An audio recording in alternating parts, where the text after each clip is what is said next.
Сәлем достар, қалдарыңыз қалай? Менің каналыма қош келдіңіздер.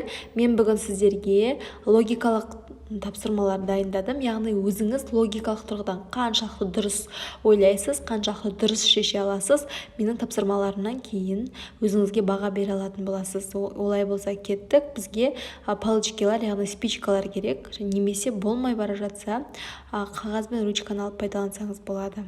Біздегі бірінші сұрақ осындай суреттен екі ғана таяқшаны қозғап, үш бұрыш шығару керекпіз.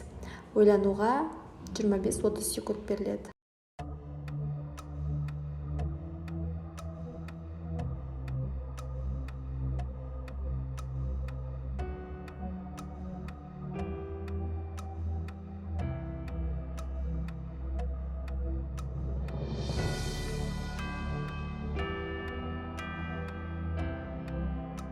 Дұрыс жауабы міне алдарыңыздағыдай, осылай екі таяқшаның көмегімен үш бұрыш жасаймыз.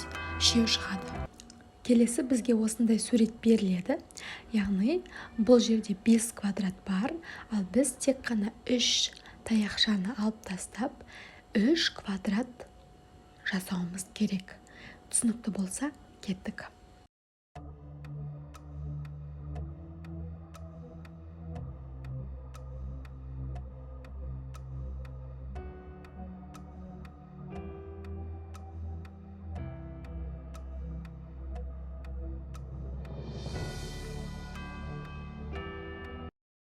Ал бұның дұрыс жауабы міне осылай.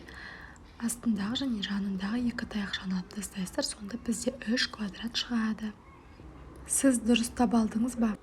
Олай болса біздің үшінші тапсырмамыз осындай 4 квадрат берілген.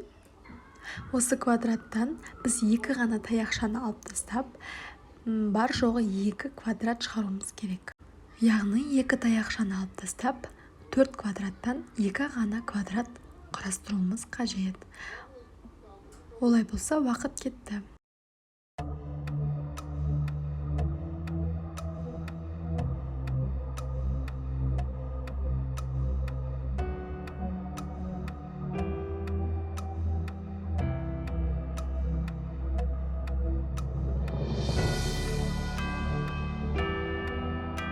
Егер сіз жауабын тапсаңыз, онда менің жауабыммен салыстырып көріңіз. Жалпы осындай 4 квадраттан бізге 2 квадрат шығару керек. Тек 2 таяқшаны алып тастап, міне осы бірінші таяқшаны аламыз, және де екінші таяқшаны аламыз. Сонда бізде қараңыз, үлкен 1 квадрат, оның ішінде тағы 1 квадрат пайда болды. 1 және 2. Міне бізде 2 квадрат шықты. Осымен сұрақтар бітті. Менің каналыма міндетті түрде тіркеліп кетіңіз. Және де комментарий жазуды ұмытпаңыз. Сіздермен болған Асем.